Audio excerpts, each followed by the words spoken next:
This is the LG WM3900H. This is LG's newest washer with the new Turbo Wash 360 technology. This washer is replacing a washer that I really like, the WM3770, which has been discontinued. Supposedly this washer is better than my last favorite, so let's take a closer look. On the display, it has quite a few different cycles. You have your normal heavy-duty bedding, sanitary, allergen, bright whites, tub clean, sportswear, permanent press, delicates, towels, speed wash, drain and spin, and then your own downloading. You could download your own kind of cycle. For options, we have the steam with fresh care, pre-wash, delay wash, the add a garment button, which is basically just like the pause button. It's the same difference. You have your ever so important turbo wash feature, the cold wash, extra rinse, and then the rinse and spin button. It also has adjustments for your temperature, spin, soil, and a cycle signal. And it's very hard to see. It looks a little difficult to see on camera, but it's actually pretty well visible on this one. Inside you have the basic 4.5 cubic foot capacity tub. This is one of LG's kind of go-to, but you notice something a little bit different over here. You have a bump out over here, and this is for an additional spray jet. So the washer has 4 spray jets, and then this yellow part is the cold a rinse jet. So technically it has 5 total, but for the recirculating pump it actually just has 4. These top ones kind of squirt down and the bottom ones kind of squirt up. Let's take it apart and see what it looks like underneath.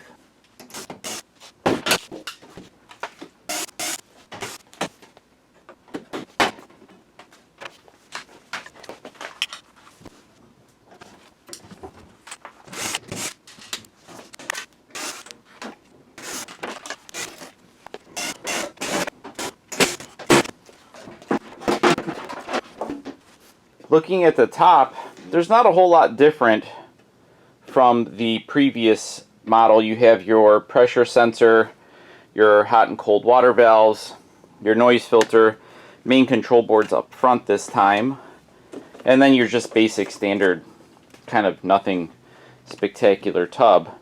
Where it gets really different is when you look at the front of the machine. They've changed the counterweights and they put them on the left and right side instead of up and top and bottom.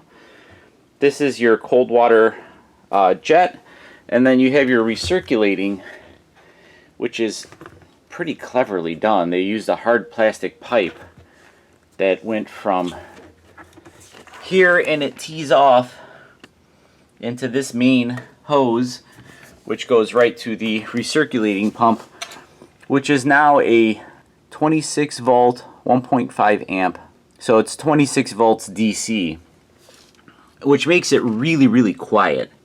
This washer does also have an onboard heater, and it has its basic 3 suspension rod setup. So they've really improved things on this washer. I think it looks fantastic. Time will tell to see how long these DC pumps actually last, but I could tell you from experience that the DC pumps or DC motors tend to outlast AC motors by quite a bit. There's a lot less amp draw and they don't get as hot.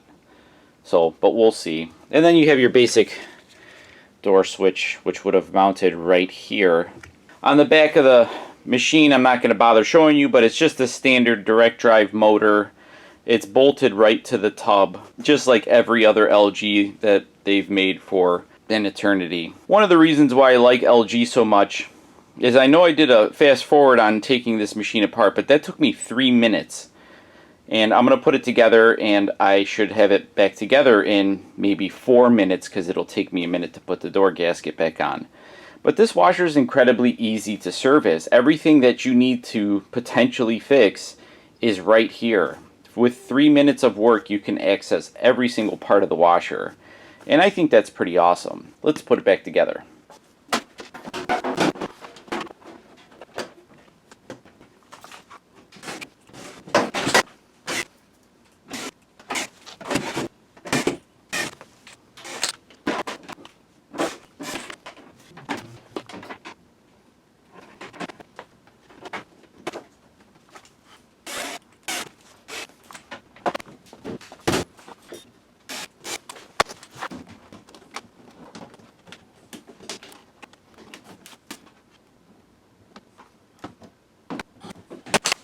4 minutes and 45 seconds. Not too shabby. Now I'm going to run a speed wash with the Turbo Wash Active. Okay, just going to throw a couple of microfiber towels in there. I'm going right to speed wash, Turbo Wash Active. Oh, it won't let me adjust the water temperature. It's stuck on hot. Let's see if I could change anything else. Wow, it'll only let me change the soil level. So I can't change the temperature or the spin speed. That's interesting. Well, we'll just do what it says and hopefully it doesn't fog up the window too much. Here we go.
Well, that was pretty good. For those of you who heard that metal chinking noise on the first spin, I forgot to fully remove one of the shipping bolts, so disregard that noise. It wasn't anything wrong with the washer.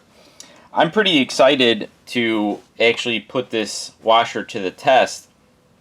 I have high expectations for it, so this machine better produce. If it doesn't, then, well, I'll certainly let you know, but I have a feeling this washer is going to do really well. That Turbo Wash 360 is pretty impressive. It really showers the tub with quite a bit of water.